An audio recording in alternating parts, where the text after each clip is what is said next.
call is now being recorded. Okay, so I see not a lot of people has joined today. There are several absentees, it seems like. Okay, all right. So what do you mean by mafic rocks? Okay, somebody tell me, what do you mean by mafic rocks? Rocks rich in magnesium and iron, sir. Right, the rocks which are relatively much more rich in magnesium and iron, okay, these are more equivalent to the basic rocks, or the mafic rocks are normally basic in composition, which means that in terms of bulk rock geochemistry, the SiO2 percentage is also lower than that of the felsic rocks or the acidic rocks. Okay, so the SiO2 percentage in the range of, let's say, 52 or 45 to around 60%. That is the range in which the SiO2 percentage ranges. Okay, so as you said, it contains more iron and magnesium, which means that the mafic rocks also have minerals which contain more iron and magnesium. Therefore, we have a bulk composition which is more rich in iron, magnesium, calcium, and relatively less in SiO2. Okay, this is the overall scenario. What do we mean by mafic rocks? Okay, can anybody name a mafic rock? Gabbro, basalt. Basalt. Gabbro, basalt, these are the most typical mafic rocks. That's very good. Okay, so what we will be studying today and tomorrow is that what happens during the metamorphism of a mafic rock. Okay, when we mean by metamorphism of mafic rock, we indirectly or definitely mean that we fix the bulk composition of the mafic rock, which is what is metamorphism in classical term means, that it is a closed system except that of the fluids, which means that you fix the bulk composition of that mafic rock. Now you subject that rock to different pressures and temperatures, and we will see that what is the effect of this mafic rock when we subject them to different pressure and temperature conditions.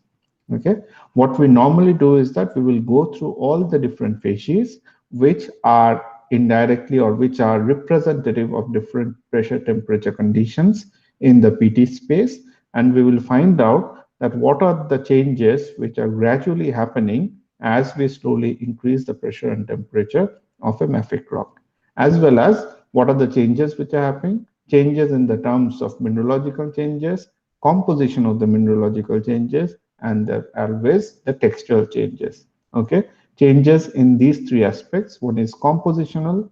Composition, I mean the mineral composition, means what are the minerals which are there. Composition of the minerals. Okay, maybe it's a garnet, and what is the change of the composition of the garnet with changing pressure temperature conditions, as well as the texture of the rock. These three changes, why it happens, how it happens with changing pressure temperature, that is the main aspect what we will do with under this section. And also, where do we find these type of situations where we can get these rocks? So linking the metamorphism with the tectonic scenario. Understood? Okay, so this is what we obviously discussed, the general composition of the mafic rocks, right? So we just said gabbro and basalt. So, and yeah, basaltic to andesitic composition. So dominantly, these are rocks are dominated by clinopyroxene, plagioclase, orthopyroxene, and plus minus olivine. Some olivine may also be there. So these are the mineralogical composition of a mafic rock, mafic igneous rock, obviously. Okay, a mafic igneous rock, right? So what do we can say about these general composition? That's it's a high temperature mineralogy, right? So these minerals crystallize from the melt at high temperatures, right? We know these minerals can crystallize from the magma. That's why it forms a basalt or a gabbro or a mafic igneous rock, and therefore it is stable at that high temperature as well when it crystallizes. Okay, these are all anhydrous minerals. Okay, None of them, if you look at the composition of these minerals, none of them have structural water in them like biotite or amphibole. Therefore, these are all anhydrous minerals. What's the composition of orthopyroxene?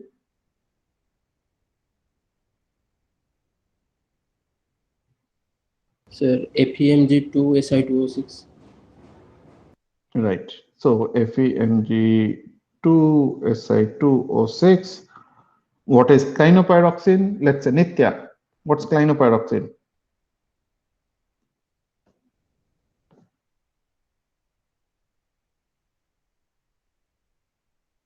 Yeah, Nitya, are you there?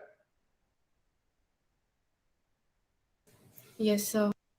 Yeah. So what is the composition of clinopyroxene?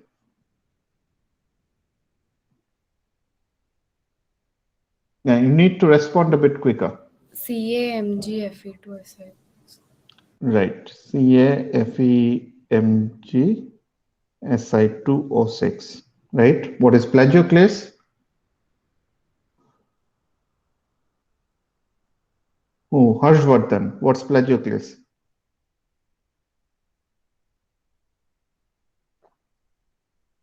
Come on, quick.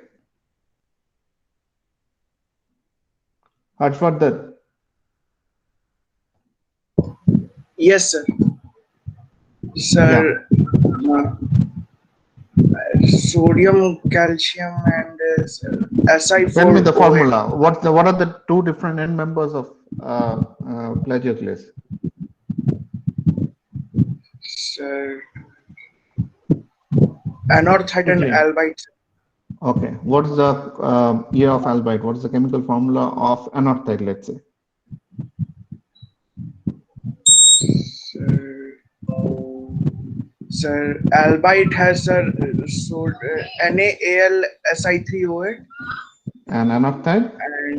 and anorthite has Ca. So anorthite has a calcium. I don't exactly remember the last one.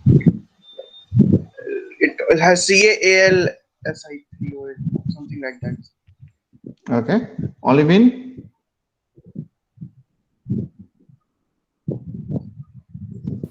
FeMg2O4.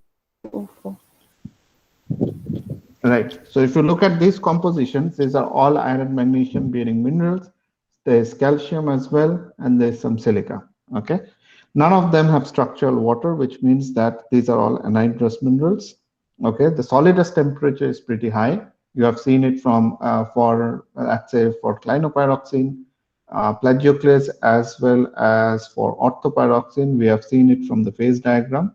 Okay, as well as for olivine, we have seen it from the phase diagram that pure end members crystallize at a very high temperature. Even the eutectic points are at least above 1000 degrees centigrade, in the range of 1100-1200 degrees centigrade, right? So these have very high solidus temperatures, okay, and all are solid solution minerals, okay. All of them have orthopyroxene is a solid solution mineral, mainly between Fe and Mg, clinopyroxene between Fe and Mg, plagioclase between Ca and Na, and olivine between Fe and Mg. So these are all solid solution minerals.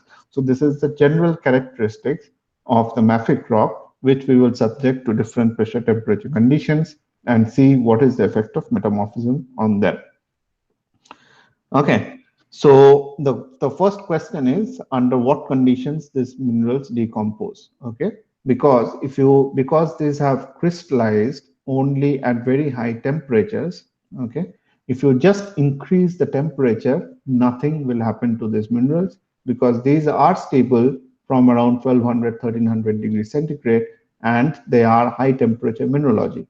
Okay, if you just provide heat and if we heat up these minerals from, let's say, 20 degrees centigrade to 1200 degrees centigrade, ideally nothing will happen to these minerals. It will stay as it is because it has crystallized at that temperature and it has just cooled.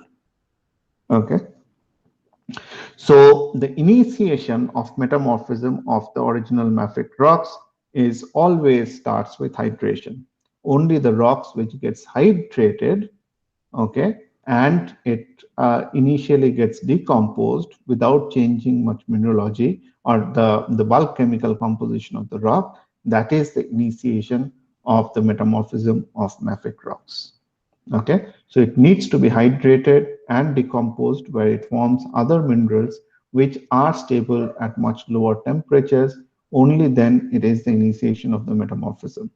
So under fluid conditions, under hydrous conditions, these minerals do break down. Okay, these minerals do break down and form other minerals, but only increasing. Let's say you have a basalt on the surface. Now this gets buried and buried, and only the temperature is increasing and nothing else is happening to this rock. The basalt will remain as basalt and nothing will change in these rocks, unlike that of pellitic sediments, which will come later.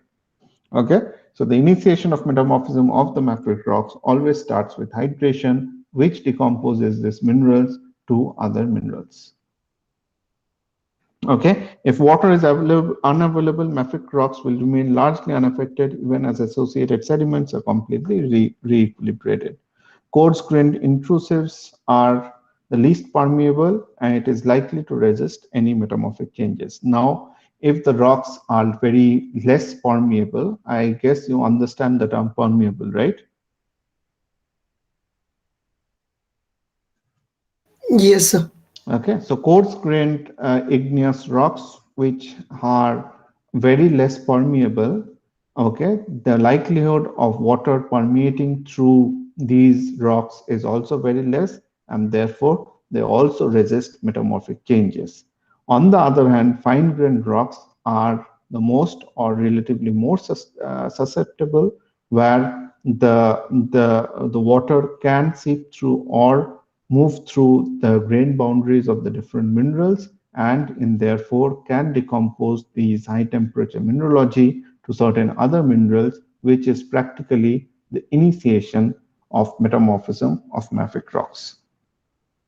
Okay, now the question is, we will come to that. The question is, where does this process take place? Okay, where is the most likelihood of this process taking place?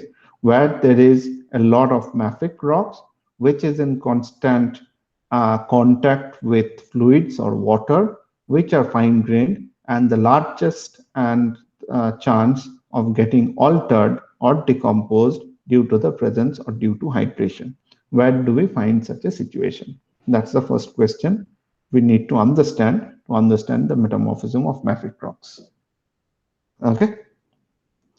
Okay, so this I have already showed you. This is an ACF diagram. We will come to it. We'll refer to it very closely. Yeah. You can go to the previous slide.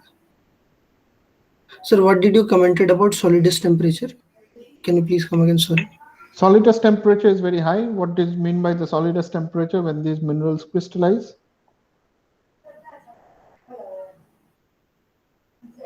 Right? When these minerals crystallize from the melt. So what was the solidus temperature of pure anorthite? And what was the solidus temperature of pure albite? We have done that phase diagram. Yes, sir. Right? What was it in the range? Pure anorthite? Exact temperature, I don't remember, sir. In the range.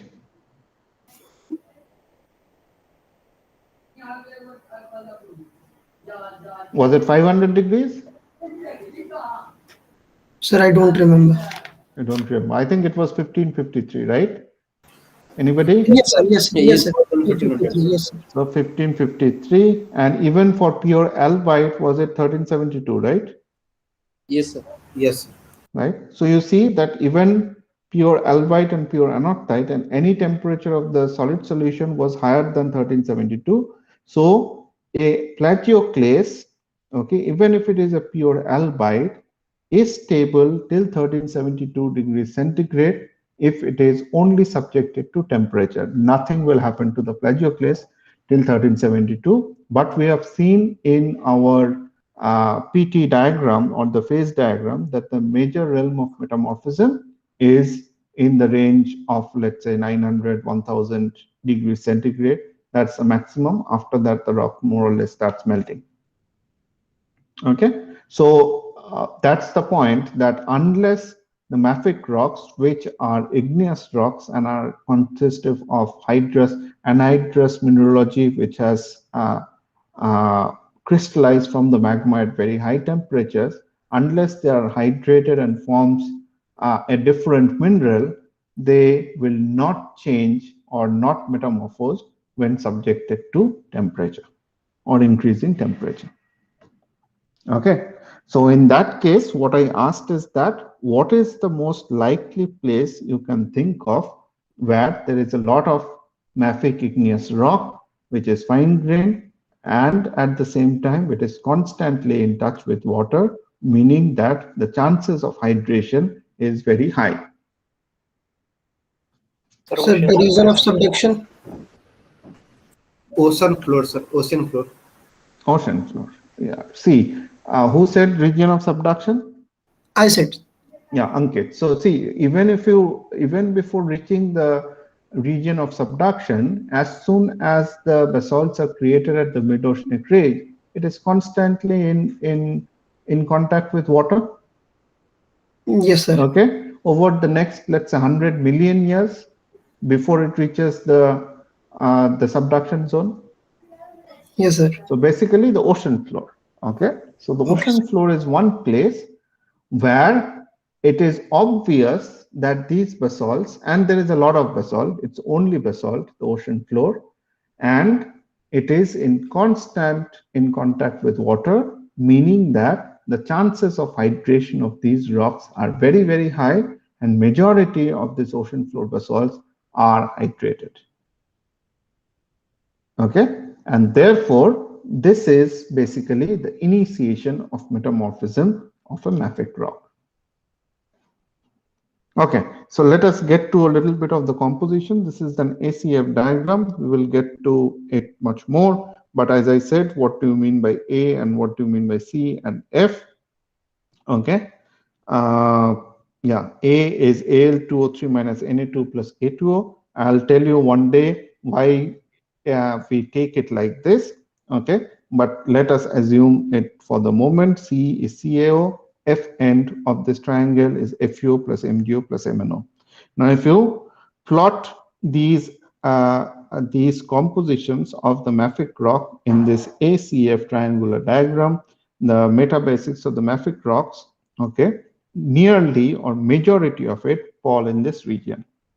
What do we mean by that? So it is more or less equal amount of calcium, which is CaO, and FeO plus MgO plus MnO. So the ratio between FeO plus MgO plus MnO is to CaO is roughly 1:1, slightly more inclined towards the iron part, maybe iron magnesium part.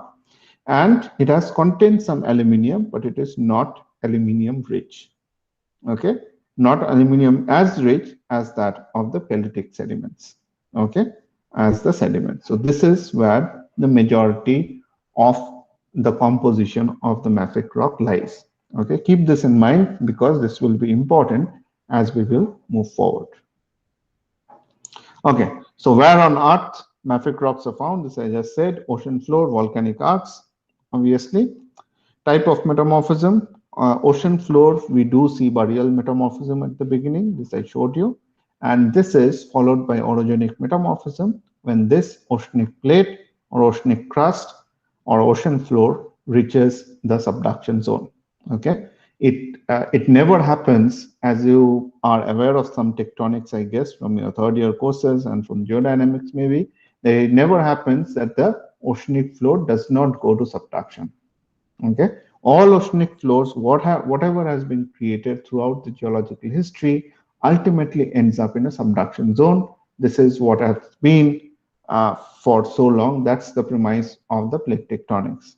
Okay, so every ocean floor which is hydrated basaltic rock, mafic rock, will definitely go to the subduction zone where it will be subjected to orogenic metamorphism with increasing pressure temperature condition. So these rocks are bound to be metamorphosed. What causes the hydration of the ocean floor? This is what I was discussing. That is in constant in contact with the water. Obviously, the water percolates through the cracks and the gaps and throughout the intergranular spaces of these rocks. And with long term, it doesn't happen in days. It takes years or millions of years to slowly hydrate and to alter these high temperature mineralogy. Okay, so this hydration or the presence of water chemically alters these or alters these mineralogy. Okay, so the circulation of the seawater through these gaps and the cracks and fractures within the sea floor, the seawater is circulated, and therefore a top part of this rock, several kilometers, it gets completely altered. Okay, so now obviously you understand what is zeolite and the prehnite pumpelite facies, which means we'll come to the diagram again. So in the first, the range of temperatures and pressures always is due to the boreal metamorphism, which is accompanied by substantial hydrothermal alteration, which means that these rocks also get slightly buried, okay, under the sediments which deposit on the ocean floor. Therefore, the weight of the sediments will determine what would be the pressure of these mafic rocks in the ocean floor, which is not very high because the width or the thickness of the sediments is not always very high. And the temperature is just due to the geothermal gradient. So we will have very low temperature metamorphism of these rocks in the range of zeolite and the prehnite pumpelite facies, which means that from 100 to 300 degrees centigrade, okay, it will get metamorphosed and accompanied by substantial hydrothermal alteration. This is what is happening in the ocean floor or on the ocean floor till these mafic rocks reach the subduction zone, where these are subducted beneath another plate and the pressure and the temperature changes drastically. Okay, so zeolite, what do you mean by zeolites? Zeolite is a group of mineral. It has very complex hydrated structures, and basically it contains calcium, sodium, and aluminum silicates, hydrated. Obviously, you don't need to remember these long structures, but these are all formed due to the alteration of the basic mineralogy, what I showed you, orthopyroxene, clinopyroxene, plagioclase, and sometimes olefin. You can easily understand that these all components are there in the rocks, in the mafic rock. There is calcium, there is sodium in plagioclase, there is aluminium in plagioclase as well. Okay, these are dominantly calcium, sodium, aluminium silicates. This is what the zeolite group is, and what we call zeolites is where these minerals are dominant, then these species is called the zeolite facies. Okay, so these are some of the names which you kind of don't need to, yeah, you can, for your knowledge, you should know the names. For example, stilbite, lomontite, these are some of the minerals which are formed in the zeolite facies. For example, if you take this, an alkyne, so this is basically sodium aluminum silicate with a lot of water. So this is a hydrated sodium aluminum silicate. So what you see is that if you can alter the plagioclase, okay, you can somehow come to this composition. Even this one, if you alter the plagioclase, there's a CaAl, and lot amount of water. So if you alter the plagioclase or hydrate the plagioclase, you can come up to such a composition, right? So basically, the alteration of the plagioclase leads to the formation of the zeolite group of minerals, right? And this is the first initiation of metamorphism of these rocks, of the mafic rocks.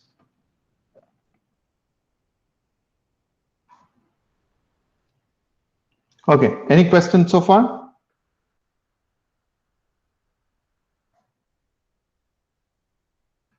Any questions so far?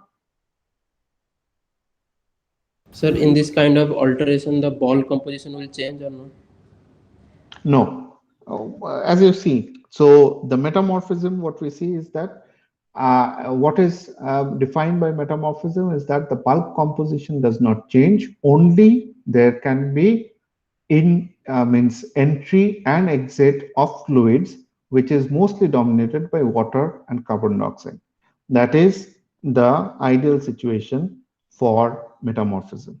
Okay, as you can see out here, we don't need to change bulk composition because we did not incorporate any element in this mineral which is not there in the mafic rock. We had sodium, we had aluminium, we had Si, we had calcium, aluminium, Si. So all these minerals, if you look at the composition of these minerals as well, you can search it on the net or in the books, you will find that all these elements which are required to form these minerals are all there in the original mafic rock. The only thing which has come in is water, pore water. So this hydrated part did come in. That's the only thing which has come from outside. Okay, so what we are talking about strictly is that no bulk chemical composition. Whatever was there remains the same, only entry of water. Okay, Okay. there's the strict definition. Okay, in the natural world, there might be slight changes in the bulk composition, but that is negligible because the seawater, why is it so?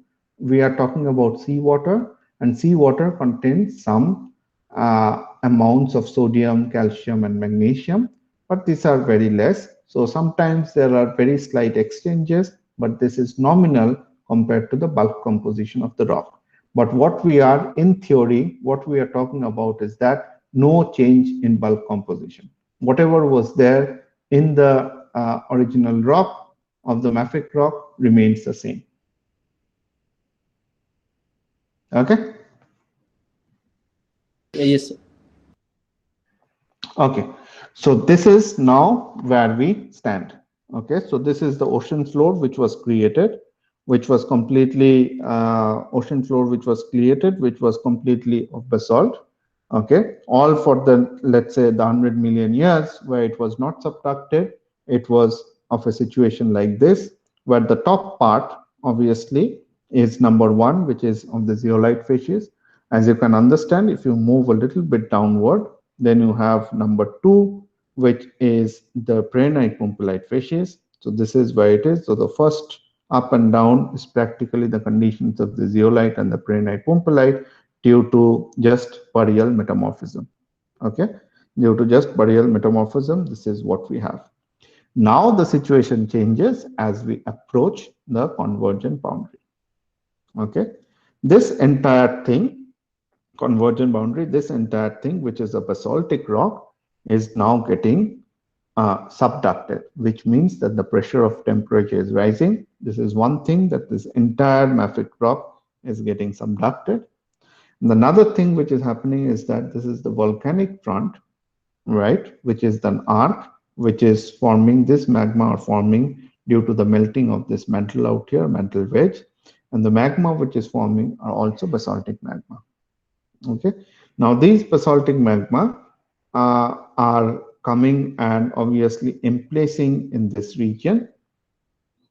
Okay, if there is fluid activity in this region and the change of this basaltic rocks as well, and alteration so that the metamorphism could initiate, then what will happen for these, the mafic rocks which are present in this region will also get metamorphosed.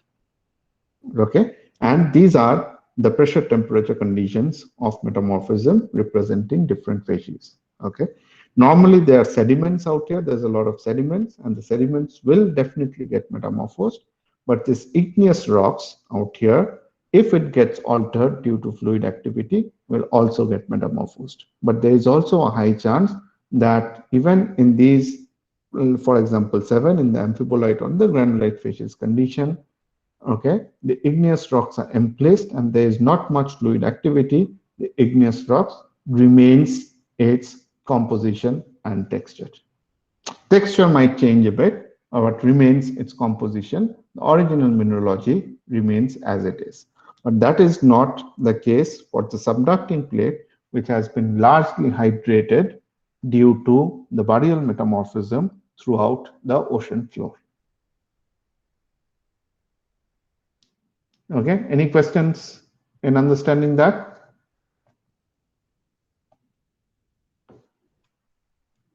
No, sir. Okay, so now you can also see that in the subducting crust, what we will get dominantly is basically the blue schist and the eclogite facies. And if we move to this volcanic front, if the rocks get metamorphosed, then it normally gets metamorphosed in the range of in the medium PT condition, in the medium PT series, starting from green schist to amphibolite to granulite. Okay, this is what we see.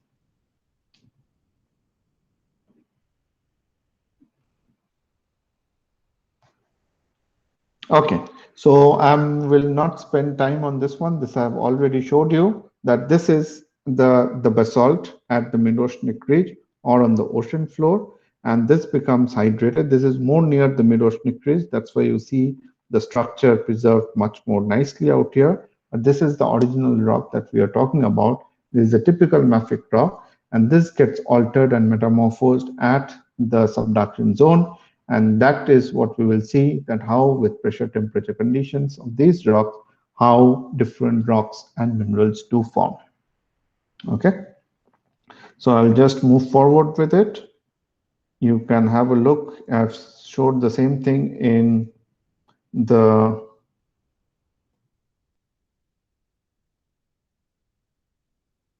introduction part as well. Now let us look at this. Okay, so what do we have to consider when we study the metamorphism of mafic rocks? Number one, mineral presence in the metamorphosed mafic rock show extensive solid solution. So we have seen that whatever minerals were there in the igneous rock show extensive solid solution. Okay, so therefore, and therefore the minerals which are forming also show extensive solid solution, and therefore not much variation of the mineral assemblage with changing grade of metamorphism. That is what we see. Well, as in metaphyletic rocks, we will see that when we study the metaphyletic rocks, what's the difference? But what is important is that as with changing pressure temperature condition, the compositions of the minerals can change very drastically. Okay, the minerals as such do not change much. I mean, for example, you have garnet, or for example, you have amphibole. Okay, these minerals show extensive solid solution. So with changing pressure and temperature, they adjust their composition, but remain as an amphibole. Therefore, there is not much variation in mineral assemblage. There is amphibole in, let's say, green schist facies as well as amphibolite facies. But what happens is that the composition of this amphibole also changes. Okay, so as I said on the first slide, that what we will be looking at is the changes in the mineral assemblage, changes in the mineral composition, as well as changes in the texture. Okay. Okay, so metamorphic mafic rocks or metamorphic basic rocks in sense, which is equivalent to the basic in composition, very commonly are called metabasites. Okay, which you can find it different publications, books, anywhere you will find this term. So this is what it means. Metabasites is meta come from the term or the first part of metamorphosed or metamorphic. Basites is basically from the basic rocks. Okay, so this is commonly termed, but you can also always call it as a metamorphosed mafic rock. Okay, let us look at the composition of the major minerals, right? So the major mineral composition. Okay. I think we will do this slide later. Let's see. Okay. So let us think about. I have already talked about the composition of the major minerals that we start with. Okay. And then we said that the zeolite facies and the prehnite pumpelite facies, which are in the range, let's see, yes, let's say zeolite facies and prehnite pumpelite facies. This is what kind of facies series is this?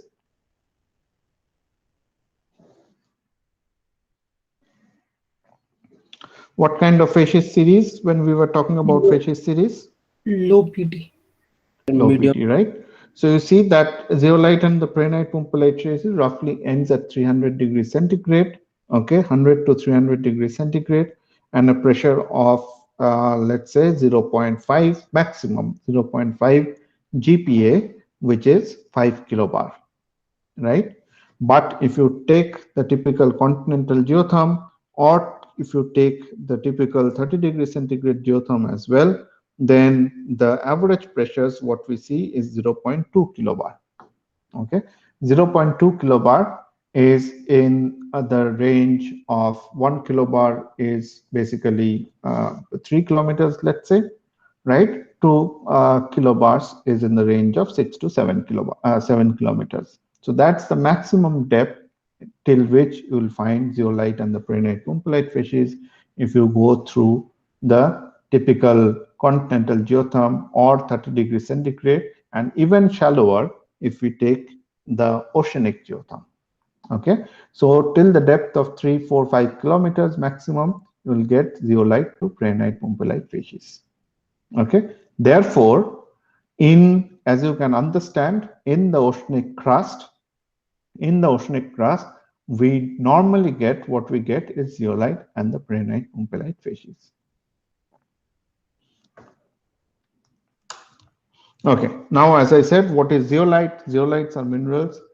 Zeolite fishes are the minerals which are dominated by zeolites. That is where the name came from. A rock which is dominated by zeolites. I showed you the names and the composition as well. These are called zeolite and the zeolite fishes.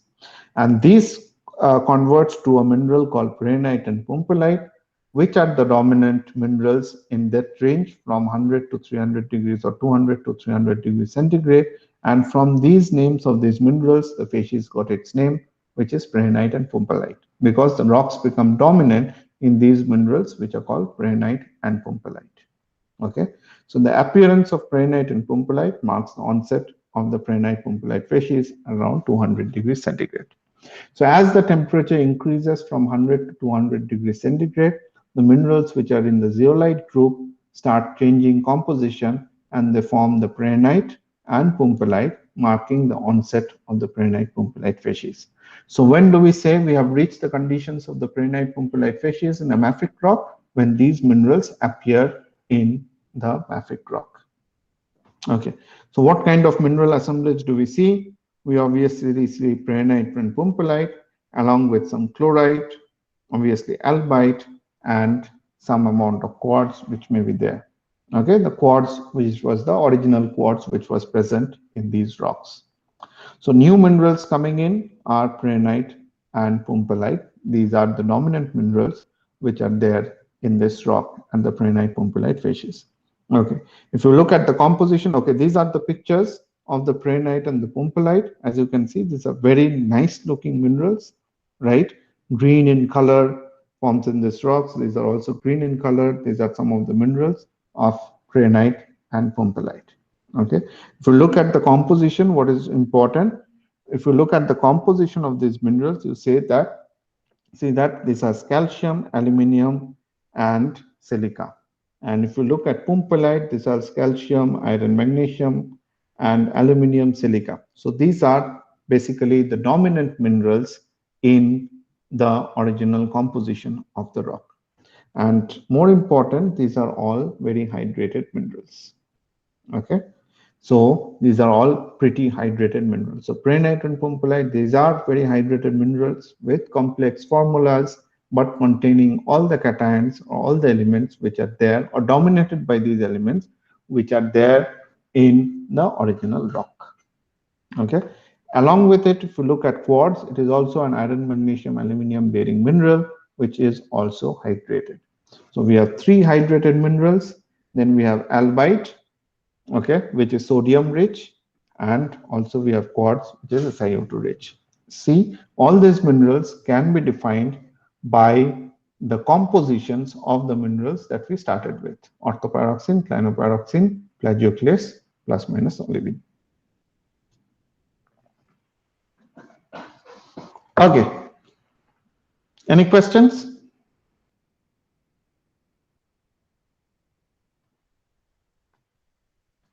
Sir, these chloride, albite, and quartz are like in the less mode, like There is no, hello. yeah. These like the chloride, albite, and quartz in the Fahrenheit complete phases are like in how much percentage? In how much percentage? For example, in the prehnite pumpelite fishes, I would guess 50% of the rock would be composed of prehnite and pumpelite at least, and the rest of the 50% would be composed of the other minerals. Okay, so it's not always exactly the same. It changes with the conditions. Okay, it's not always we can define it, but yes, in the prehnite pumpelite fishes, it is dominated by these minerals, prehnite and pumpelite. Okay. Okay. Yes.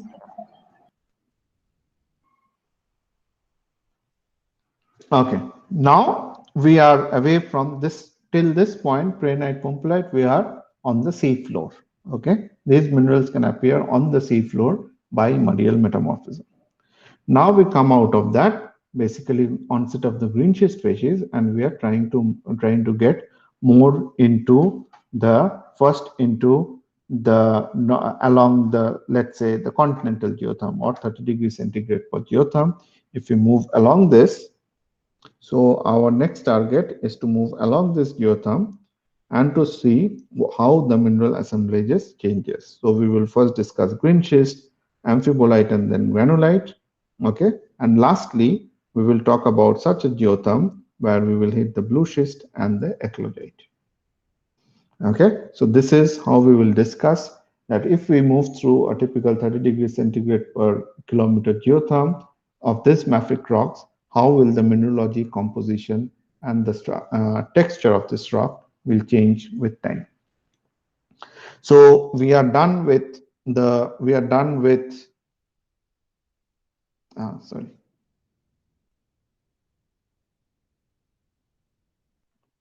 Sorry, we are done with the prehnite and the pumpelite. Okay, so this is where the onset of the green schist species comes, right? Where does it start? It is around 270 to 300 degrees centigrade. This is where we get the green schist species. How do we know we have got into the green schist species? By these reactions, where the prehnite from the prehnite pumpelite facies reacts to form a mineral which is called joycite, and this is obviously one end member of the joycite, which is a mineral of calcium, aluminium, and silica, and the pumpelite. Okay, pumpelite goes to a different mineral, breaking down to a mineral called epidote and actinolite. Okay, joycite is a mineral which contains calcium, aluminium, silica. So if you go back just, prehnite contains calcium, aluminium, and silica. Joycite is also a mineral which contains aluminium, calcium, aluminium, and silica, but their proportions in which they combine are different. And this mineral, joycite, is stable at a higher temperature than that of prehnite. Question is, why do this reaction take place? Because prehnite is a mineral which is no longer stable above 270 degrees centigrade. Okay, the breakdown and to form a mineral which is joycite, which can be stable in these conditions. Similarly, pumpelite is also not stable around above 270 degrees centigrade, and it changes to a mineral called epidote and actinolite. Okay, epidote has a formula of this one: calcium, iron, and aluminium, obviously. And if you look at the pumpelite composition, this is obviously one end member. You can see calcium, iron, and aluminium along with silica are there in the pumpelite composition. But how they have combined with each other, these elements, to form a new mineral is different from that of pumpelite. Okay, actinolite, yes, actinolite. Have you heard of this mineral, actinolite? No, sir. Achha, have you heard of amphibole? Amphibole, yes, sir. Yes, sir. Amphibole is a group of mineral. Do you know that? Or do you know the composition of amphibole? Have you studied in mineralogy?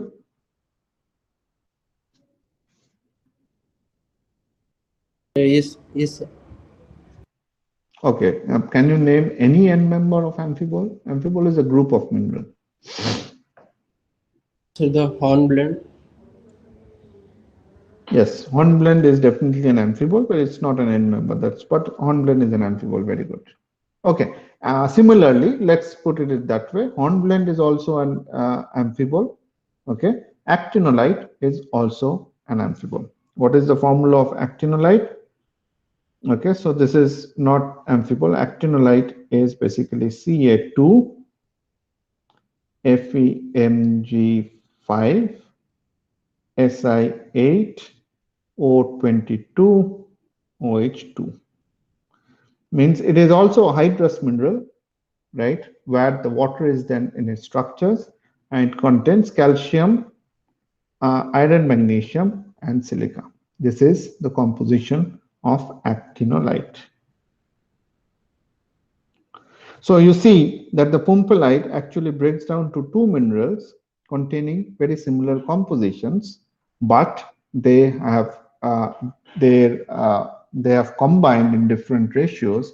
That's why forming different minerals. Okay, so the disappearance of pumpelite and the abundance prehnite and pumpelite in that case, and the abundance of joycite and epidote, okay, marks the onset of the green schist facies in the mafic rocks. So when do we know these mafic rocks are in the green schist facies? When there's the disappearance of pumpelite and prehnite, there's no prehnite and pumpelite anymore in the rocks, and the rock has become abundant in joycite and epidote, these minerals.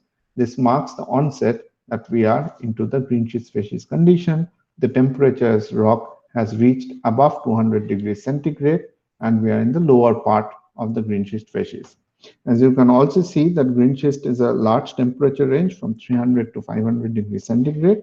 We normally denote this part as the lower green schist facies, roughly from 300 to 400, and 400 to 500 as the upper green schist facies. Lower means lower in terms of temperature, upper in terms of higher in terms of temperature. Okay, lower green schist facies and the upper green schist facies. Okay, so what happens? The low-grade sub-green schist facies are not always seen in many occurrences in the metabasites. As I said, this depends on the amount of hydration in the rock and how each mineral has changed to temperature. But from the green, if there is water available in the system, okay, from the green schist facies, we see the entire rock which has changed into the green schist facies. Okay. Now the question, okay. Okay, what do we see on the right? Right, what do we see on the right is that there are certain minerals which are marked out here, and these are the facies which we see, the zeolite, prehnite, pumpelite, and the starting of the green schist. Right? What we see is that the stability of certain minerals which are there in these rocks. Right? These are all the zeolite group of minerals out here, and you can see that these minerals become stable in the zeolite facies, and their stability ends within the range of temperature and pressure of the zeolite facies. They do not move into the prehnite. Okay. On the other hand, if you look at that, the prehnite and pumpelite, their stability roughly starts from the zeolite and the prehnite pumpelite. Zeolite facies. They are the most dominant in. This one, right? They are the most dominant in the prehnite pumpelite facies, and then basically they disappear when the green schist facies come. Right? So that's why the most dominant minerals which are in the prehnite pumpelite facies are the prehnite pumpelite, and then it disappears. On the other hand, if joycite is, for example, actinolite, you can see that the actinolite roughly starts from the prehnite pumpelite green schist boundary, and it is dominant in the green schist facies. Okay. Other minerals which are not the deciding factor on the facies can be stable all throughout them. For example, quartz, calcite, and others. Okay, but if you look at the index minerals, as we can call it, the zeolite group of minerals in zeolite facies, prehnite and prehnite pumpelite facies, they are the minerals which characterize these facies, and therefore these facies has been named after these minerals. Okay.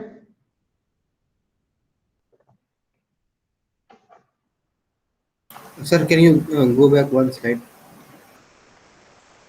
Yes, sir. Sir, the solid lines represent stability.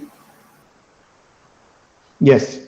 Okay. Here in this diagram, Yes, sir. Yes, sir. yeah, the solid line represent the stability of this field. The dashed lines is the error limit. Okay, so Right. there is slight variation depending on the composition. So because if the composition of the rock changes, what we are starting, then certain minerals sometimes appear a little earlier, certain minerals appear a little later. That is depending on the composition. So that's why that's the kind of the error bar, to put it that way.